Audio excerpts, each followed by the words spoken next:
भोपाल से बड़ी खबर है, जहां विजयपुर सीट रिक्त हो गई है, घोषित हो गई है। बुधनी के बाद अब विजयपुर सीट भी रिक्त घोषित हो गई है। विजयपुर और बुधनी में जल्द उपचुनाव होंगे। सचिवालय ने ये जारी किया है नोटिफिकेशन, जहां विजयपुर सीट अब रिक्त घोषित हो गई है। भोपाल से बड़ी खबर बता रहे हैं, जहां बुधनी के बाद अब विजयपुर सीट भी रिक्त हो गई है।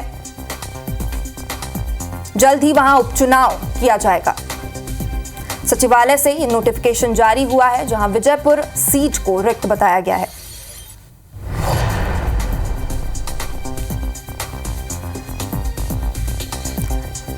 तो इस पे हाल ही में कांग्रेस विधायक रहे रामनिवास रावत ने इस्तीफा दिया था, जिसके बाद मंगलवार को उन्होंने मंत्री पद की शपथ ली थी और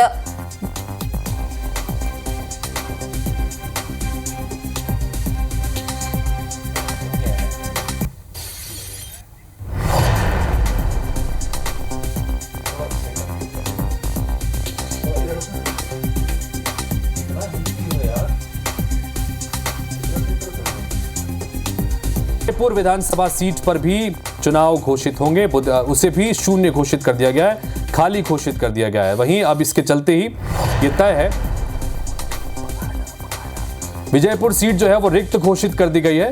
विजयपुर के साथ साथ अब बुधनी सीट पर चूंकि पहले ही शिवराज सिंह चौहान इस्तीफा दे चुके हैं, तो वो सीट भी खाली हो चुकी थी। यानी कि अब अमरवाड़ा सीट जहां पर आज वोटिंग चल रही है, उसके बाद अब विजयपुर और बुधनी इन दो सीटों पर भी अब उपचुनाव का नोटिफिकेशन जल्दी ही जारी हो सकता है।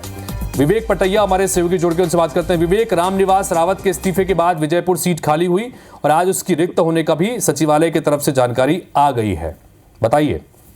मध्य प्रदेश में अब विजयपुर में भी उपचुनाव संभावित है, क्योंकि उपचुनाव के लिए विजयपुर सीट से रामनिवास रावत ने इस्तीफा दिया था। उस इस्तीफे को विधानसभा अध्यक्ष ने स्वीकार किया और उसके बाद नोटिफिकेशन जारी हो गया है। विजयपुर सीट भी रिक्त घोषित हो गई है। बुधनी सीट पहले ही रिक्त घोषित हो गई थी और ऐसे में मध्य प्रदेश में 230 में से अब जो है 3 सीटें रिक्त है।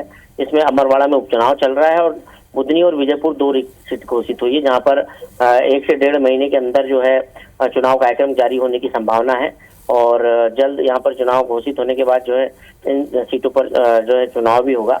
हालांकि एक और सीट की संभावना जताई जा रही है, बीना सीट की, जहाँ पर निर्मला सप्रे भी कांग्रेस छोड़कर भाजपा में शामिल हो गई है, लेकिन उन्होंने अभी तक इस्तीफा नहीं दिया है।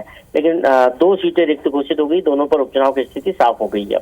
जी विवेक, बहुत शुक्रिया इस तमाम जानकारी के लिए आपका। तो विजयपुर सीट भी रिक्त घोषित हो गई है, सचिवालय ने इस संबंध में जानकारी दे दी है। क्योंकि विजयपुर सीट से रामनिवास रावत कांग्रेस पार्टी से चुनाव जीत कर आए थे, लेकिन कांग्रेस छोड़कर बीजेपी में शामिल हो गए। कैबिनेट मंत्री उन्हें बना दिया गया है। अब उन्होंने उस सीट से इस्तीफा दे दिया और ये सीट अब खाली हो गई। तो बुधनी और विजयपुर, ये 2 सीट अभी रिक्त हैं, जहां पर अब चुनाव होंगे, उपचुनाव।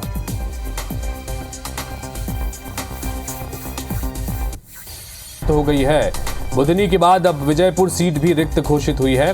विजयपुर और बुधनी दोनों जगहों पर जल्दी ही उपचुनाव होंगे। सचिवालय ने इस संबंध में नोटिफिकेशन जारी किया है। बता दें कि रामनिवास रावत कांग्रेस पार्टी के विधायक थे, उनके इस्तीफे के बाद विजयपुर सीट खाली हुई है। केंद्रीय मंत्री बनने के बाद शिवराज सिंह चौहान ने भी बुधनी विधानसभा सीट से इस्तीफा दे दिया था। तो बुधनी और विजयपुर, ये 2 सीट जो हैं अब रिक्त हो गई हैं। सचिवालय ने भी इस संबंध में नोटिफिकेशन जारी कर दिया है और यहां पर अब निर्वाचन आयोग जल्दी ही चुनाव की तारीखों का ऐलान कर सकता है। एक और सीट बीना की, जहां से निर्मला सप्रे कांग्रेस पार्टी के विधायक थे, लेकिन उन्होंने कांग्रेस पार्टी छोड़कर बीजेपी ज्वाइन कर ली, लेकिन अब तक उन्होंने इस्तीफा नहीं दिया है।